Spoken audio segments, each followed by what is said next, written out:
What is up, everybody? This is Erik, the one and only bear collector, and today we're going to be reliving some 90s nostalgia here, as you can see with all these figurines, and I will be reviewing, of course, an NES game based on this popular series, and that is Captain Planet and the Planeteers, of course, for the NES.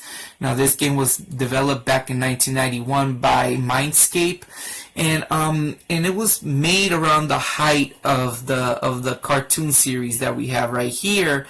And basically you play as the Planeteers, or rather their vehicles, and Captain Planet out to defeat several bad guys, as you can see right here, based on the popular series that are doing pollution in the earth, and they're trying to save the planet, which is the whole basis of the cartoon as well as the video game.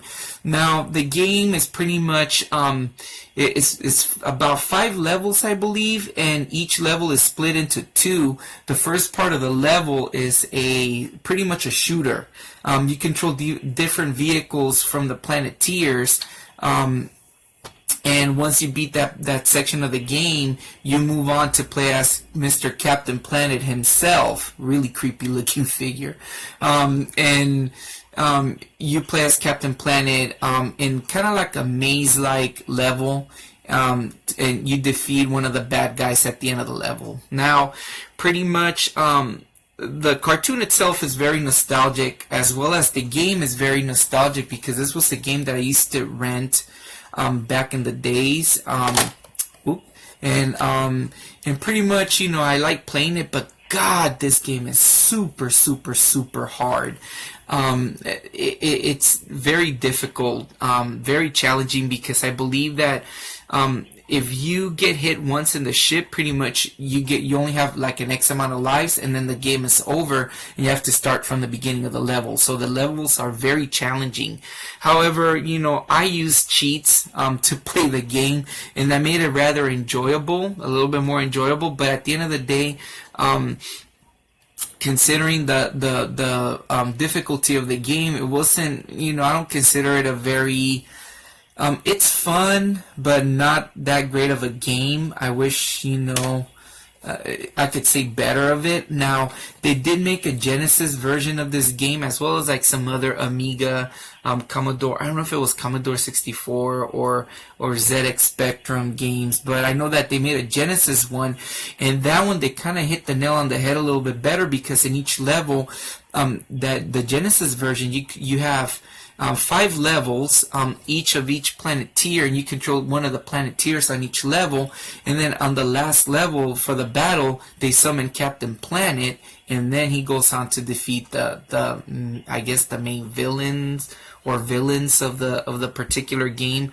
Can't remember that one because it's been such a long time since I played the Genesis version, but yeah, I mean, this is a game that brings back nostalgia from the cartoon to the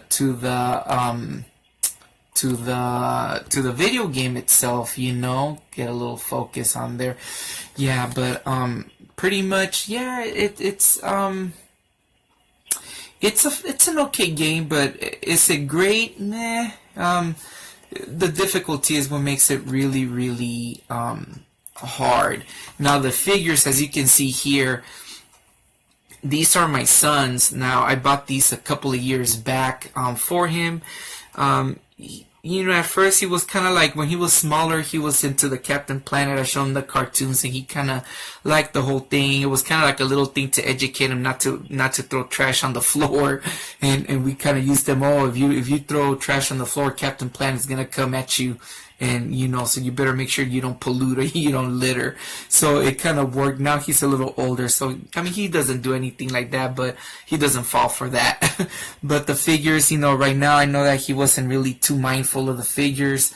Yeah, the figures, they're all right. I mean, I don't have any connection when I was younger, because to me, Captain Planet was a little bit older, you know. I remember I used to come off Captain Planet, and I used to see either Denver the Last Dinosaur would be the first cartoon, and then Captain Planet.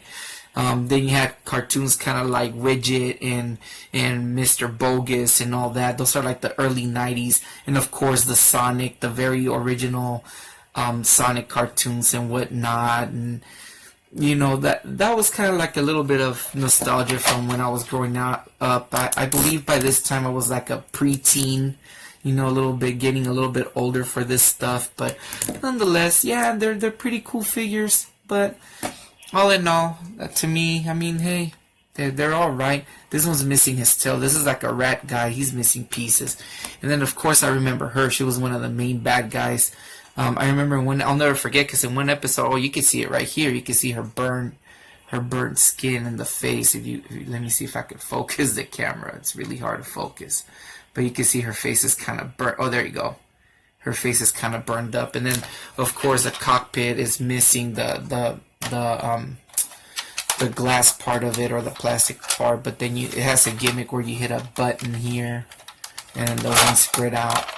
But you know, all in all, my son had fun playing with these toys. But anyways, going back to the game, yeah, give it a try if you want. If you're into the Captain Planet thing, you know, it's an okay game. But all in all, I'd rather play the Genesis version of it. But anyways, I only reviewed the NES version because after the fact I had forgotten about the Genesis version, and I have the gameplay of the game for the NES of what I'm really doing. Another thing was that this particular game was a little bit more popular than the Genesis one, and I remember that it was out and about a lot when I was a younger kid. But yeah, all in all, hey, this has been Erik the Bear Collector. Hope you guys enjoy the quick gameplay of the game, and of course, like Captain Planet says, you know, the power is yours. Peace out.